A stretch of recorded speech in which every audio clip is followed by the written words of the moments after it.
जय गुरुदेव।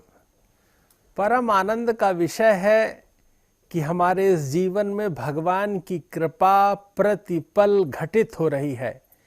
नित्य प्रकृति में उत्सव प्रतीत होता है, अंतःकरण में प्रासादिकता प्रसन्नता रहती है।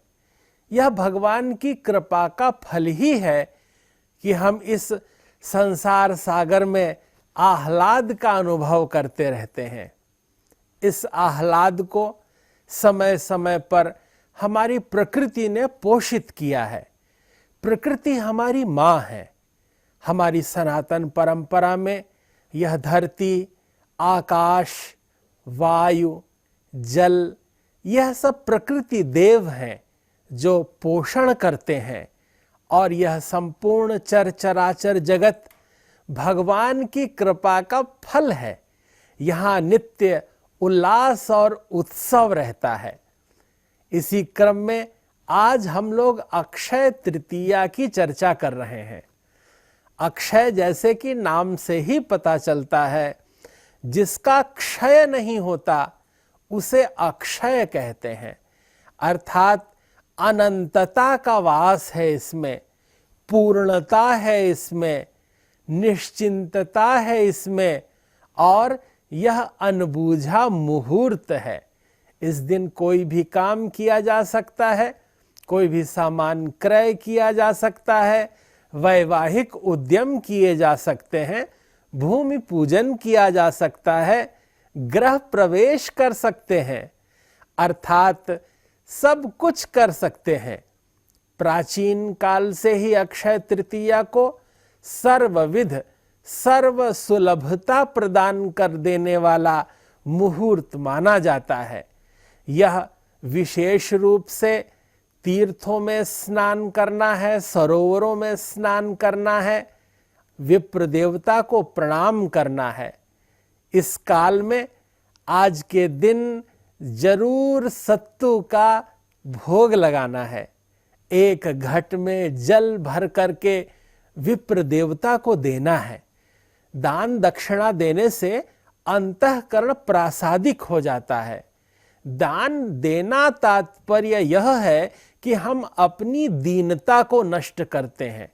दाता बनने का भाव ही दान है, और परमात्मा की प्रकृति में परमात्मा को ही निवेदित करना यह भारतीय संस्कृति है। तेरा तुझको अर्पण क्या लागे मेरा। इस संसार में जो कुछ है वह परमात्मा का ही है, और हम उसे परमात्मा को निवेदित कर रहे हैं। अक्षय तृतीया के इस भाव में हम देखते हैं कि वैशाख मास के शुक्ल पक्ष की तृतीया तिथि को अक्षय तृतीया कहते हैं। वैशाख मास में धीरे धीरे अब प्रकृति करवट बदलती है, ऋतु के परिवर्तन का काल आ जाता है, और इस परिवर्तन के काल में प्रकृति के अनुरूप होने का नाम ही भगवदीय होना है। हम सब अक्षय तृतीया के इस पावन पर्व पर बहुत प्रसन्न रहते हैं। नैवेद्य में गेहूं का चूर्ण लेकर पंजीरी बनाते हैं, उसे ब्राह्मणों को दान करते हैं, दक्षिणा देते हैं। इस दिन विभिन्न नए नए आभूषण क्रय कर सकते हैं, और नूतन वस्त्राभरण धारण कर भगवान की पूजा करते हैं। क्योंकि श्रृंगार प्रियो विष्णु, भगवान नारायण श्रृंगार प्रिय हैं। उन्हें अच्छे से सज्जित, सुगंधित तथा अनुकूल परिवेश प्रिय होता है, और हम प्रत्येक कार्य भगवत प्रसन्नता के लिए करते हैं। इसलिए सौमनस्यता में वृद्धि करने वाला यह मुहूर्त होता है। कहा गया है, सर्वत्र शुक्ल पुष्पाणि प्रशस्तानि सदार्चने दान काले च सर्वत्र मंत्रमेत मुदीरयेत। अर्थात सभी महीनों की तृतीया में श्वेत पुष्प से किया गया पूजन प्रशंसनीय होता है। अर्थात 12 मास में हम तृतीया के दिवस में अगर पुष्प अर्पित करते हैं नारायण को तो प्रसन्नता होती है, लेकिन अक्षय तृतीया में विशेष रूप से वे प्रसन्न होते हैं। बहुत भावना का यह विषय है। समस्त सरोवरों में कमल खिले रहते हैं, लेकिन भक्त उन कमलों को तोड़कर भगवान को अर्पित नहीं कर पाते, तब मन में ही यह कल्पना करते हैं कि ये समस्त कमल भगवान को अर्पित हैं। यह एक भावना का विषय है। वृक्षों पे सज्जित पुष्प प्रकृति की शोभा है और वह शोभा हम भगवान पर न्यौछावर करते हैं। अपना सर्वस्व, दिव्यता, भव्यता, अनुकूलता परमात्मा के श्री चरणों में समर्पित करने का, शुद्ध मन से अर्पित करने का यह पवित्र भाव ही, अक्षय भाव ही अक्षय तृतीया तिथि है। अस्याम तिथौ क्षय मूर्पति हुतम न दत्तम तेनाक्षयेति कथिता मुनिभिस्तृतीया उद्दिश्य दैवत पितृक्रियते मनुष्यैः तच्च अक्षयं भवति भारत सर्वमेव। तात्पर्य यह है कि यह अक्षय तृतीया में पितरों को दिया गया दान भी अक्षय हो जाता है। पितरों के निमित्त हम जो कुछ अर्पित करते हैं वह पितर प्राप्त करते हैं, क्योंकि हमारी ऊर्जा का अक्षय स्रोत हमारे पितर हैं। माता, मातामह, प्रमातामह, वृद्ध प्रमातामह, पिता, पितामह, प्रपितामह, वृद्ध प्रपितामह, इन सब का स्मरण करके अक्षय तृतीया को यदि स्वर्ण दान दिया जाता है, अर्थात जो बहुमूल्य वस्तु है वह दें, वस्त्र दें, अन्न दें, औषधि दें अथवा धन दें, या कुछ नहीं है तो मान दें, लेकिन अक्षय तृतीया पर जो दिया जाता है वह कई गुना हमको पुनः पितरगण, देवगण प्रदान कर देते हैं। इस तिथि का महत्व इसलिए भी है कि इसी दिन सतयुग और त्रेता युग का प्रारंभ हुआ था। अक्षय तृतीया के दिन ही मां रेणुका के गर्भ से परशुराम भगवान का जन्म हुआ था। यह तिथि इसलिए भी महत्वपूर्ण है कि प्राचीन काल में एक वैश्य जो अनवरत धर्म कार्य करता था, अक्षय तृतीया पर व्रतोपवास पूर्वक दान धर्म करता था। जब उसके जीवन की पूर्णता हुई तब अगले जन्म में वह राजा बनता है। अक्षय तृतीया का व्रत करता है, उपवास करता है, यज्ञ अनुष्ठान और पूजन करता है। शास्त्रों में उल्लेख है कि स्वयं त्रिदेव उसके यहाँ पूजन स्वीकार करने आते हैं।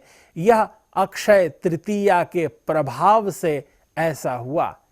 राजा चंद्रगुप्त भी आगे चल इसी राजा के वंश में उत्पन्न हुए।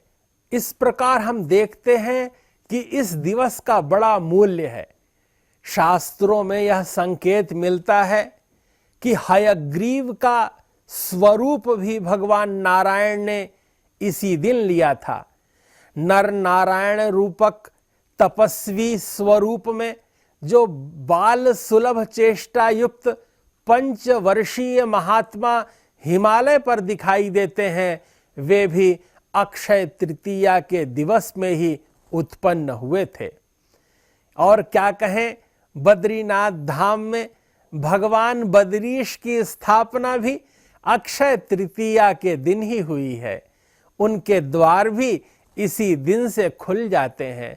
समस्त भक्तों के लिए भगवान के द्वार मन के कपाट खोलने वाला, अपनी कामनाओं की पूर्ति करा देने वाला, सर्वविध सौख्य उपलब्ध करा देने वाला जीवन में मंगल का आशीष प्रदान कर देने वाला ये सर्वविध प्रसन्नता मूलक उत्सव है। और अक्षय तृतीया हम सबके जीवन में पूर्णता प्रदान करती है।